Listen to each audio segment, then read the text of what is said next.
আমার পীর মুর্শিদ সাহেব কিবলা উজানডির কাছে একদিন গিয়া কইলাম, স্যার দালাইলুল খায়রাত মাঝে মাঝে ছুটি যায়, বেড়া লাগি যায়। সাহেবে উঠিয়া কইলা, বলে অবা ইকান গ্যাপ দিও না, দালাইলুল খায়রাতর কথা কইলা, বলে ইকানে ঠান্ডা করত, গরম খান্ডে ওখানে ঠান্ডা করত, কোনা কোনি এক মাত দিয়ে বুঝাইছন, সবে হয়তো না বুঝতে পারেন। এর অর্থ হইল গরম যেখান ফড়িত্রায় ওখানে লেবেল দিয়ে ঠান্ডা করিয়া যাইত, এওখানেও তুমি তেন ফোড়ার মধ্যে কেউ গ্যাপ দিবাই না। যার কারণে বিশেষ করিয়া আল্লাহর বন্দেগান যারা যে সবকের মধ্যে আসুন, সবকটা চালাইবার চেষ্টা করুন। আর পীর ও মুর্শিদর বাড়ির মধ্যে সময় বিশেষ বা যোগাযোগ রাখবা। কেউ যদি খাবে দেখুন আপনার পীর সাহেব মারা গেছ, জলদি করে পীর সাহেবর বাড়িতে আইবা।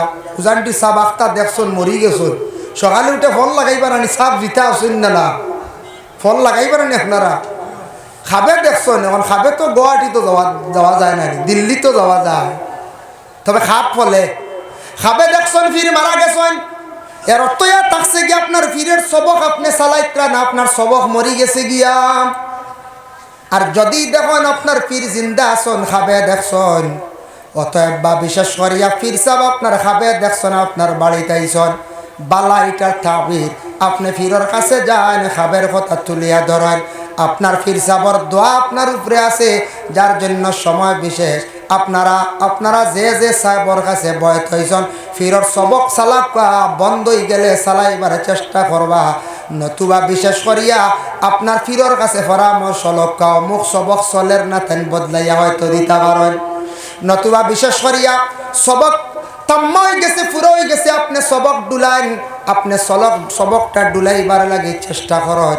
দিনে দিনে আরো কিছু আগে দি সবক যাইবার লাগে আপনি চেষ্টা করেন। আল্লাহর বন্দেগান আমার হওয়ার উদ্দেশ্য হইল কি, আল্লাহ ইব্রাহিম আলাইহিস সালাতু ওয়াস সালাম রে আল্লাহ পরীক্ষা করছেন, হযরতে ইউসুফ আলাইহিস সালাতু ওয়াস সালাম রে আল্লাহ এত বড় বড় পরীক্ষা করলা। হযরতে ইউসুফ আলাইহিস সালাতু ওয়াস সালাম রে 10 ভাইয়ে নিয়ে কুয়ার মধ্যে ফালাইছন। এই কুয়ায় কতখান গভীরতা আসলো, কিতাব লেখা দেখলাম জখিরা মালুমাত, সেই কিতাব লেখছেন 70 গজ গভীর কুয়া আসলো। কত গজ? 70 গজ। ই কুয়াকে কুদিসল যখন সাদ্দাদেব লড়াই করছিল, লড়াই করার সময় সাদ্দাদেব কুয়াটা কুদিয়া রাখলো। ও 10 ভাইয়ে নিয়া কি করছন, বাইরে কুয়ার মধ্যে নিয়ে ফালাই দিলাম। হেনে ফালাইছ বাবা, বেশি ছোট ভাইরে মায়া করেন, আমরা বড় ভাই এন্তরে মায়া করেন না, ছোট ভাই মারি লিতাম।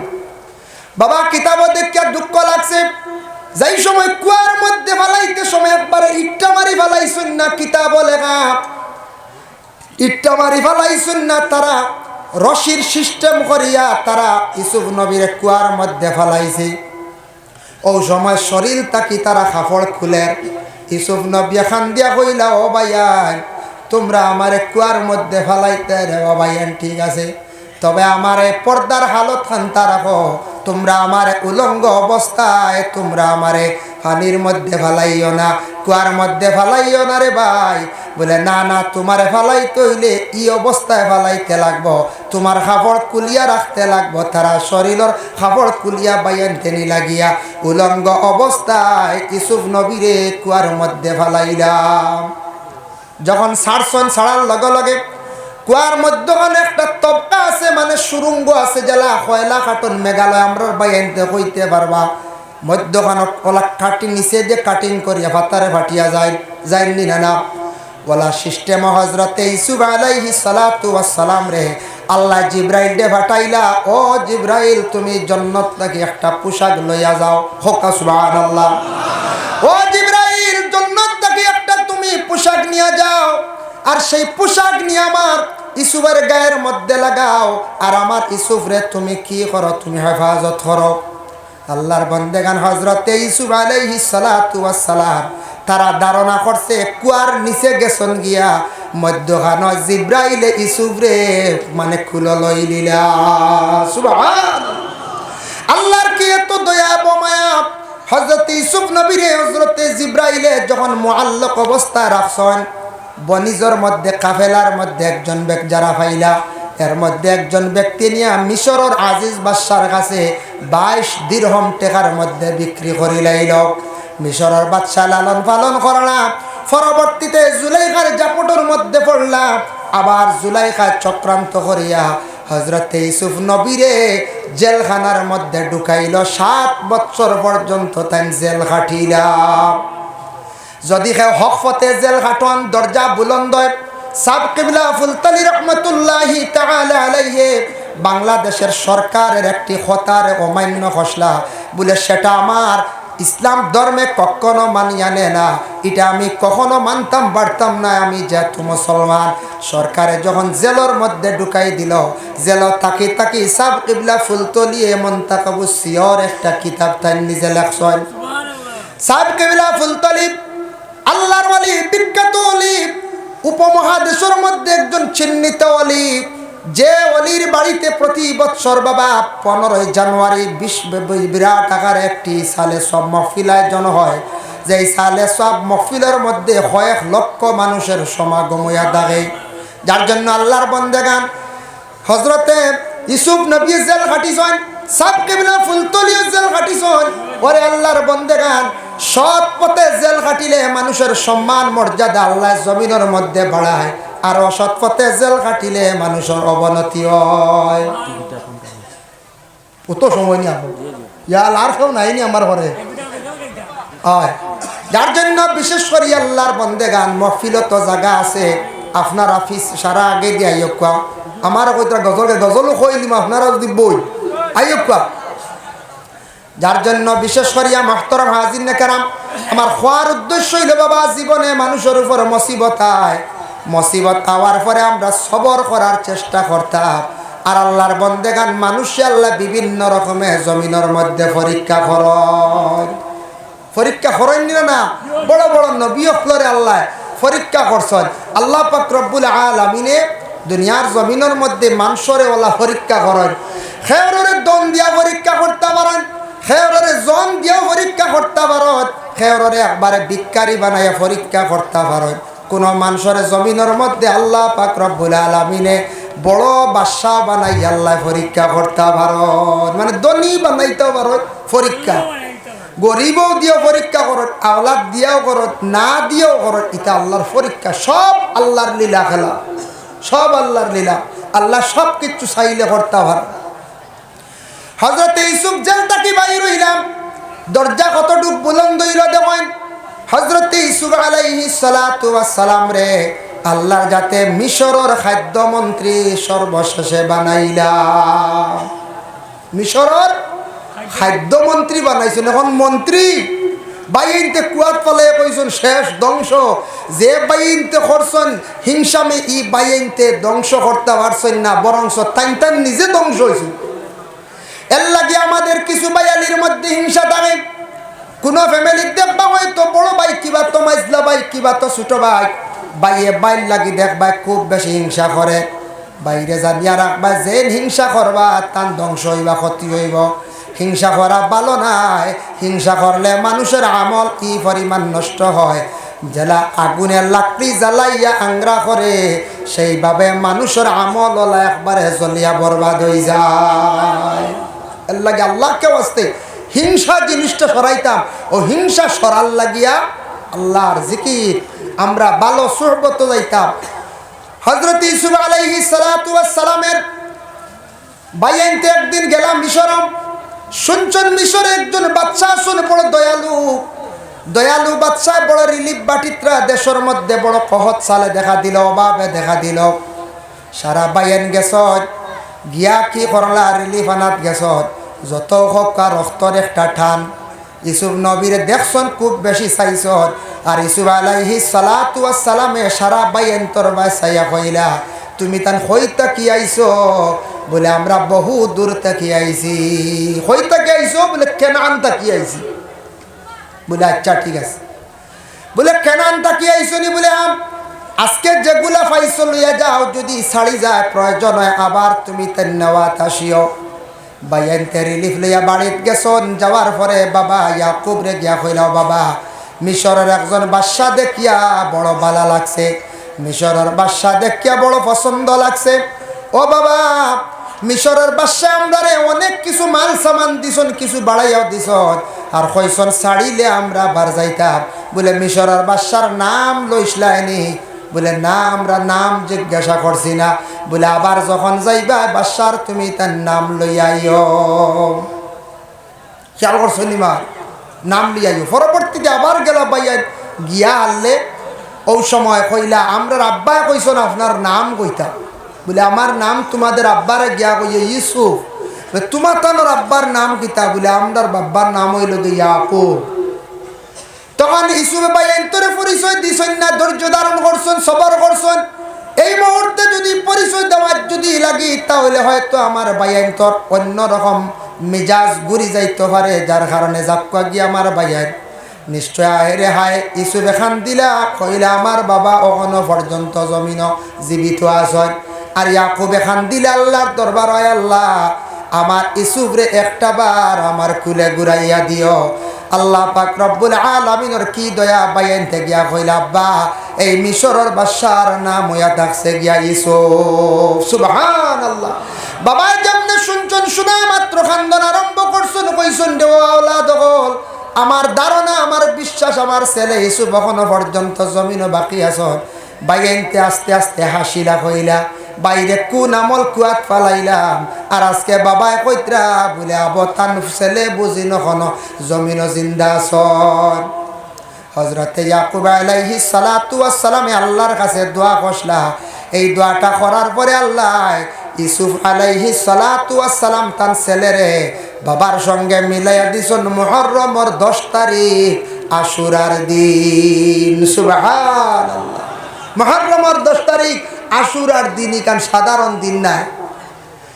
মুহররমের 10 তারিখ আশুরার দিন কোন যদি বন্ধ হলে এতিম বাচ্চান্তর যদি মাথার মধ্যে যদি হাত রাখে, মায়া করিয়া যদি সে হাত রাখে, দয়ার নজরে যদি হাত রাখে, সওয়াবের উদ্দেশ্য যদি হাত রাখে, আল্লাহর বান্দাগুলোর হাতর নিচে যত গেছা চুল পড়ব ততটুক সওয়াব বান্দার আমল নামার মধ্যে আল্লাহ দিবা।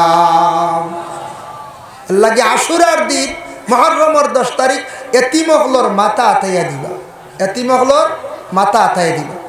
ভাই মুসলমানের জন্য আমি মূল বিষয়ের মধ্যে যেন আলোচনা যায় আবার গুড়িত আমি যেন আয়াতে করিমা পড়িলাম, ইব্রাহিম নবীর জীবন নিয়ে আলোচনা করলাম, তারপরে হযরতে ইউসুফ নবীর জীবন নিয়ে আলোচনা করলাম। তার উদ্দেশ্যটা কিটা, মূল করণীয় কি, আমরার করাটা কিটা, জানাটা কিটা।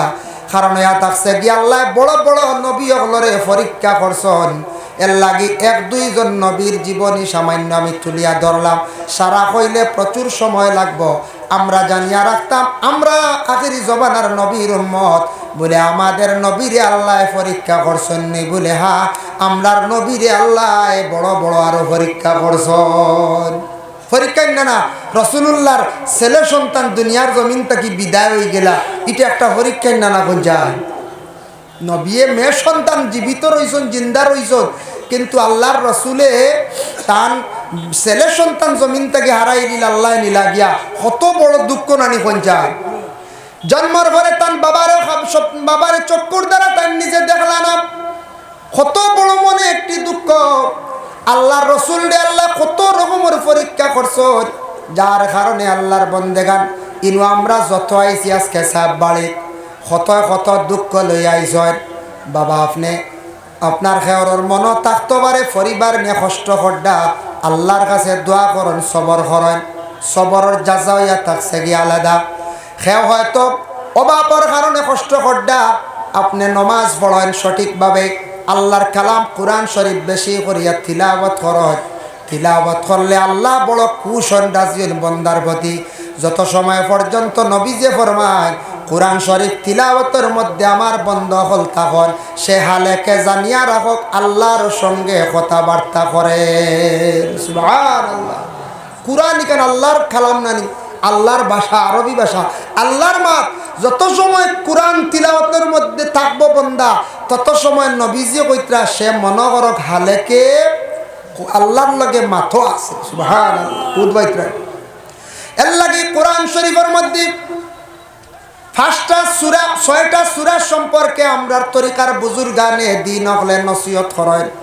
যদি পারেন আপনার জীবনের মধ্যে 6টা সূরারে আপনারা তিলাওয়াত করেন, 6টা পারেন না 5টা করক, 5টা পারেন না তবে নিম্নতম 3টা সূরারে কায়েম করিয়া তিলাওয়াত করেন।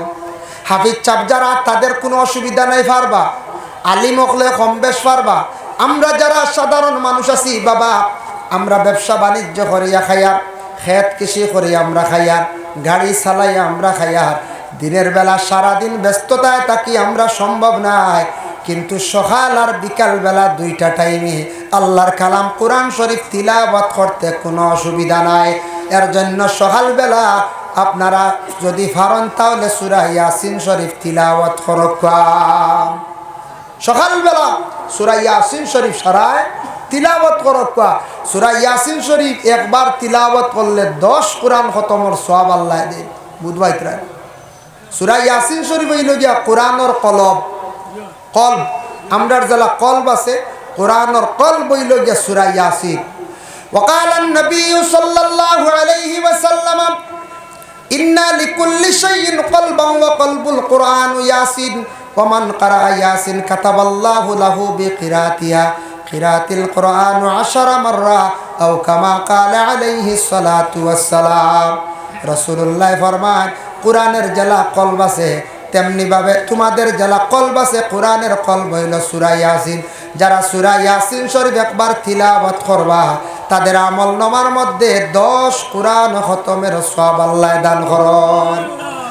2 নম্বরে জোহরের নামাজের পরে যদি পারেন সূরা রহমান আর সূরা ফাতহ, এই 2টা সূরা যারা তিলাওয়াত করবা, সূরা রহমান তিলাওয়াত করলে মনের আশারে আল্লাহ পাক রব্বুল আলামিনে পূরণ করেন।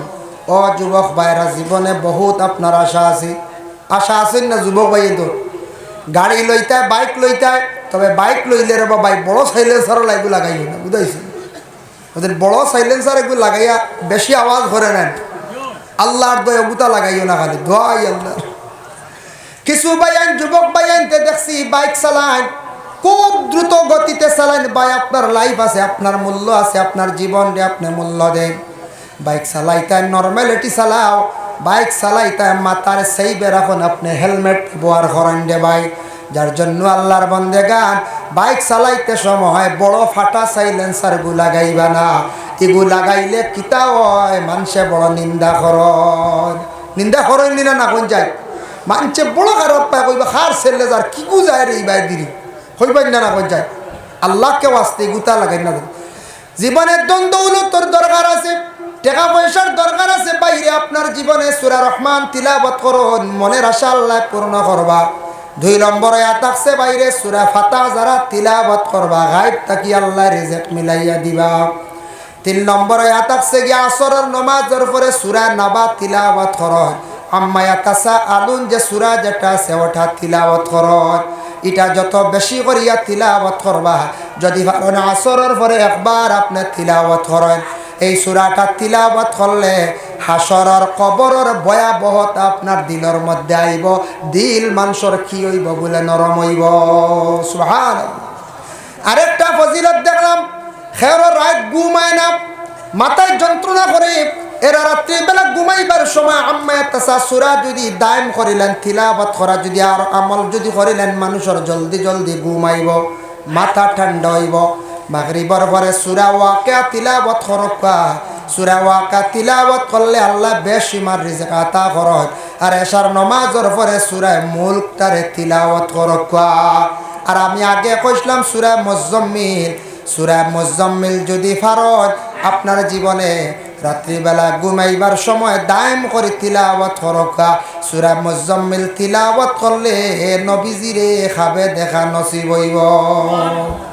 আল্লাহকে যদি হারয়, তবে বিশেষ করিয়া অবসর সময়ে সূরা মুজাম্মিল পড়কা, ওয়াকিয়া পড়কা, অবসর সময় বার করে যদি পারেন না, সময় সময় 1 টাইমে বা 2 টাইমে কোরআন তিলাওয়াতের মধ্যে অংশগ্রহণ করকা, কোরআন তিলাওয়াতের প্রতি খেয়াল করকা। আমরার বর্তমান সময়ে পড়া জিনিসটা কমে গেছে গিয়া, একমাত্র মোবাইলে আমরা খাই নিছে গেছে। মোবাইলে আমরা ওলা খাইছে, মোবাইলের দ্বারা মানে সবসময় ব্যস্ততা থাকি আমরা একগুলো, যার কারণে বিশেষ করে আমরা ম্যাগাজিন পড়ি না। এখন পত্রিকাও বন্ধ হয়ে গেছে, পত্রিকাও আমরা পড়ি না, ওলি আল্লাহগুলোর জীবনী পড়ি না, সাহাবিয়ে কেরামগুলোর জীবনী আমরা পড়ি আর না। আমরা এটা পড়ার দরকার আছে। মানুষে ইগুলা বই পড়িলে মানুষের জ্ঞান বাড়ে, অনেক জ্ঞান হয়। সাহাবাই কেরামগুলোর জীবনী পড়কা, এরপরে ওলি আল্লাহগুলোর জীবনী পড়কা, এরপরে আপনার বালা পণ্ডিত হলে বালা বালা এক একটা ব্যাপারে বই লেখছেন, গ্যালাস্কি ব্যাপারে বই লেখছেন, মহাকাশ ব্যাপারে বই লেখছেন। ওটা পড়ার দরকার আছে। আমরা নলেজ বাড়িব, আমরা কী তৈব নলেজ বাড়িব। এর জন্য বিশেষ করিয়া আমরা পড়ার দরকার আছে। ভাইয়া একটা সময় যুবক ভাইয়েন আপনার জীবনে মোবাইলটার একটু সময় বন্ধ রাখিয়া কি করেন, দয়া করিয়া কোরআন তিলাওয়াতের দিকে অগ্রসর হয়। আমি গেলাম মক্কাত, গিয়ে দেখলাম আপনাদের দোয়ায় আরব দেশে মক্কা নগরে কোরআন তিলাওয়াতের প্রতি এত বেশি মানুষ আগ্রহী। আরবের মানুষেরা তারা দেখলাম এশার নমাজের পরে সূরা মুলক তিলাওয়াত করে। মসজিদও বিভিন্ন সুন্দর সুন্দর থালিয়া আছে গোল্ডেন কালার, কোরআন শরীফ টান মারিয়া বাইর করে সূরা মুলক তিলাওয়াত করে। মাগরিবর পরে সূরা ওয়াকিয়া তিলাওয়াত করে। আমি নিজে দেখলাম আমার পাশে একটা আরবি মহিলা যেমনে দেখলাম জোহরের পর থাকি তিলাওয়াত আরম্ভ করলে হরমের ভিতরে দুতালায় একবারে সন্ধ্যা পর্যন্ত তিলাওয়াতের মধ্যে ছিল। সেই মহিলাটা একাধারে আমার ধারণা দেখলাম প্রায় 7 থেকে 8 পারা তিলাওয়াত করিলাইল। আমাদের দেশে মা বোনেরা কোরআন শরীফ তিলাওয়াত করতা, আল্লাহকে ওয়াস্তে যত বেশি তিলাওয়াত করবা আল্লাহ সম্মান মর্যাদা বাড়াইয়া দিব, আপনার পেটে আল্লাহ নেক সন্তান দান করব। কিন্তু আমাদের দেশে বর্তমান বেহাল অবস্থা বাবা। আমাদের দেশের মা বোনেরা কোরআন শরীফ ঘরের মধ্যে রাখিয়া পর্দারে এই পরিমাণ সরাইয়া রাত্রির বেলা গাড়ি রিজার্ভ করিয়া মেলার বাজারও মেলাত গেলে গুড়া শৈলেন।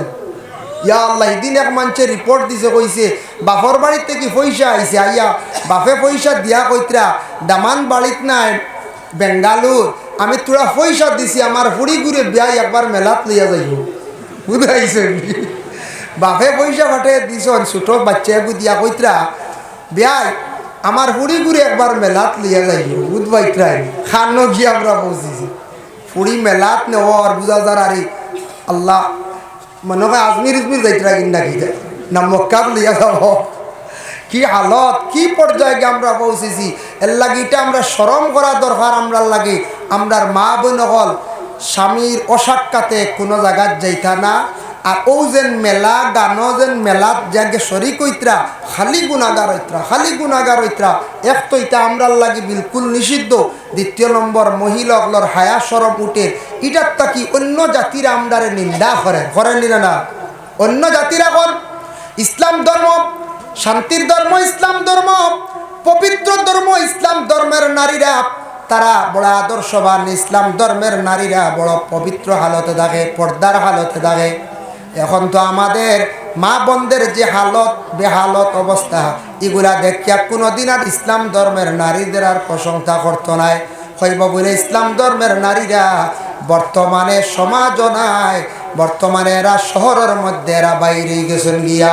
আল্লাহকে ওয়াস্তে যারা বিবাহ করছেন নিজের স্ত্রীরে ঘরের ভিতরে রাখার চেষ্টা করেন, সময় পেক্ষে আপনি ভ্রমণে যান, যাইজ আছে ডাক্তারের কাছে যাইত্রা, আপনি দিল্লি সফরও যাইত্রা যান, দেশ বিদেশ দেখা প্রয়োজনে আপনি লইয়া যান, সেই বেজায়।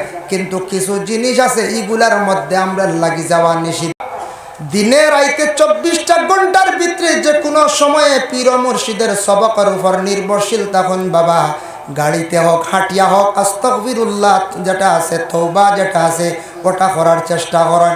যত বেশি করিয়া নবীর উম্মতরা তওবা করবা তত তাদের দিল নরম হইব, গুনারেও আল্লাহ মাফ দিবা। সুবহানাল্লাহ। তারপরে হইল জিকির, দমর জিকির। আমরা চিশতিয়া তরিকার বুজুর্গ হলে দমর জিকির যেটা আছে সেটারে আস্তে আস্তে পড়ার জন্য আদেশ দেন। জিব্বা তাবু তালুর মধ্যে লাগাইয়া শ্বাস টান দিতে লা ইলা ছাড়তে ইল্লাল্লাহ। কোন পীর মুর্শিদ হলে আবার নফিস বাতর জিকির না দিয়া শ্বাস টান দিতে লা আল্লাহ ছাড়তে আবার হু, এইভাবে আবার তরিকার পীর মুর্শিদ হলে কি করেন আবার জিকিরের আদেশ দেন।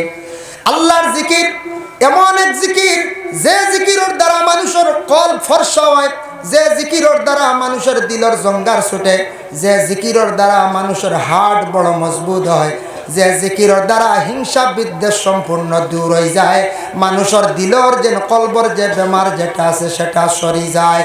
যেই দিন মানুষের কলবর বেমার কমি যাইব, সব মানুষরে বালা চৌখে মানুষে দেখব। একদিন আল্লাহর রসুলের কাছে তিনজন ব্যক্তি আসিয়া কইলা, একজনে আল্লাহর রসুলের কাছে একটা কথা উপস্থাপন করছেন। একজন এখন ইয়া রসুল আল্লাহ, দুনিয়ার সব মানুষ বেঈমান। নবীজি ফরমায় আমিন। ইলে আমরা কই নানি আস্তা দুনিয়ার মানুষ সারা বেঈমান হয়ে গেছে, কই না না কোনো সময় কইলা। নবীজি ফরমায় আমিন। আরেকজন ব্যক্তি বলে ইয়া রাসূলুল্লাহ, দুনিয়ার জমিনে মানুষ অর্ধেক বেঈমান অর্ধেক ইমানদার। নবীজি ফরমান আমিন বলে হা। আরেকজনে ফরমান ইয়া রাসূলুল্লাহ, সারা দুনিয়ার মানুষ ইমানদার, আমি একজন হইলাম গে বেঈমান। তিন ব্যক্তি তিনটা কথা রাসূলুল্লাহর কাছে জানাইয়া চলিয়া গেলাম। কিছুক্ষণ পরে সাহাবায়ে কেরামরা প্রশ্ন করেন, ইয়া রাসূলুল্লাহ, জানতে চাই তিন ব্যক্তির তিনটা কথারে আপনি সমর্থন করছেন, তার কারণটা কি একটু জানতে চাই। আল্লাহর রাসূলে ফরমান, ও সাহাবীরা শুনো, প্রথম যে ব্যক্তি সেই ব্যক্তি কইছে সারা দুনিয়ার মানুষ বেঈমান, তার ভিতরে সামান্যতম ঈমান নাই, এর কারণে সারা মানুষ শেষে দেখে বেঈমান। বুঝছেন নি কথাটা? তার ভিতরে কোনো ইমান নাই, গতিকে সারারে দেখরা বেঈমান। খালা চশমা লাগাইলে আস্তা দুনিয়া আন্দার দেখা যায় না, না কই খালা চশমা লাগাইলে, খালা মাঝে মাঝে লাগাই না নি, আস্তা দুনিয়া আন্দার দেখবা, এতে দুনিয়ার কোনো দুষ নি কোন যায় না, দুষ তো আমার চশমা। এখন আমি কইতাম না আস্তা দুনিয়া খালা হয়ে গেছিল, বেমার হইলে অন্য যখন বেমার হয়ে যাব, কলব যখন বেমার হয়ে যাব, দেখবো আমি যখন বুড়া হয়ে যাব, বাধ্য হয়ে যাব, সারা মানুষ বাদ দেখবো। নবীজি ফরমান, যে ব্যক্তি কইছে অর্ধেক ইমানদার অর্ধেক বেঈমান, তার ভিতরে ইমান অর্ধেক আছে, অর্ধেক ইমান কমি আছে। আর যেই ব্যক্তি কইছে সারা ইমানদার সে বেঈমান, এই ব্যক্তি মুকম্মল ইমানওয়ালা, সেই ব্যক্তি সঠিক ইমানদার। সুবহানাল্লাহ। যার জন্য বাবা দুনিয়ার জমিনে আমরা সব সময় নিজে নিজে ছোট মনে করতাম, আমি সাধারণ মনে করতাম, আমি সবটাকে গুনাহগার মনে করতাম। আমাদের ইলমে তাসাউফের একটা সবক আছে, মানুষ সব সময় নিজে ছোট হইয়া থাকত। দেখো আজাজিল ফেরেশতা কইসলা, আনা খায়রুম মিনহু খালাকতানি মিন নারিন ওয়া খালাকতাহু মিন তিন। আমারে আল্লাহ আগুন দিয়ে বানাইছে, আগুন উপরের দিকে উঠে, আর মাটি দিয়ে বানাইছন, মাটির দলা ছাড়লে নিচের দিকে পড়ে। আমার আগুন দিয়ে বানাইছন, আমি আগুনের তৈরি, আমার পাওয়ার বেশ, মাটির নিচে থাকে, মাটি লগে আগুন থাকি দুর্বল, আমি মাটির কাছে কখনো মাথা নত করবো না। সেই আজাজিল ফেরেশতায় ফখর করার কারণে, তকব্বুরি দিলের মধ্যে আনার কারণে আজাজিল ফেরেশতা কই গিয়া পৌঁছিলা, বাবা আল্লাহর যাতে কোরআনের মধ্যে ঘোষণা করেন, ইন্নাল্লাহা লা ইউহিব্বু কুল্লা মুখতালিন ফখুর। ফখর করনেওয়ালা যারা আছেন দুনিয়ার জমিনের মধ্যে, তাদের আল্লাহ পাক রব্বুল আলামিনে কি করেন না, পছন্দ করেন না। উপমহাদেশের মধ্যে যত আউলিয়া কেরাম আছেন, আমরা যারা জীবিত তরিকতর মধ্যে সবক চালাইত্রা দিত্রা বয়ত করাইত্রা, এরা যারারে বিশেষ করিয়া দালাইলুল খায়রাত পড়িবার লাগি ইজাজত দিছেন। দালাইলুল খায়রাত যেখান আছে ওখানে এক টাইমে পড়ার চেষ্টা করেন। প্রতিদিন যদি ভারত এশার নমাজের পরে বাবা পড়ার চেষ্টা করেন। দালাইলুল খায়রাত প্রতিদিন যে একটা হজব পড়িবা, পড়তে সময় যদি ফারণ সময়ে মানে আসমাউল হুসনা আসমাউন নবী পড়িবা, আর যদি ফারণ না তাহলে প্রতিদিন আপনি একটা হজব আদায় করিয়া আপনি 7 দিনে সবক ফুরাইবা। হিজবুল বাহার যেটা আবুল হাসান শাহজালি রহমতুল্লাহি তাআলা আলাইহির লেখা, সেটা সব পীরসা বকলে সবরে সেটা ইজাজত দেন না। হিজবুল বাহার যাদের ইজাজত দিছেন ফড়কা, যদি এটা টাইম করিলেই বা সকালে পড়ার লাগিয়া, যদি ফারণ সকালে পড়িবা, ফারণ নাতে বিকালে পড়িবা, তবে এটা আপনার যে কোনো একটা টাইম নির্ধারিত পড়ার চেষ্টা করবা। টাইমে পড়াটার সবচাইতে মানে ফজিলত বেশ। আল্লাহর বন্দেগানের জন্য বিশেষ করিয়া হিজবুল বাহার যে কিতাব যেটা আছে, যাদের ইজাজত দিছেন, এটা পড়া বেশ গ্যাপ দিবা না, ক্ষতি আছে। কয়েকদিন পড়িয়া মানুষে যদি একবারে ছাড়ি দিয়ে অবহেলা করে, বড় ধরনের বিপদগ্রস্ত হইতে পারে, সে ক্ষতিগ্রস্ত হইতে পারে। এর লাগি হিজবুল বাহার সবে পাইতা না, সবর ইজাজত পিরসা বগলে দিতা না। যারারে দিলেই হিজবুল বাহার ইকান একটু খেয়াল করি পড়ি বা ইকান গ্যাপ দিন না জানি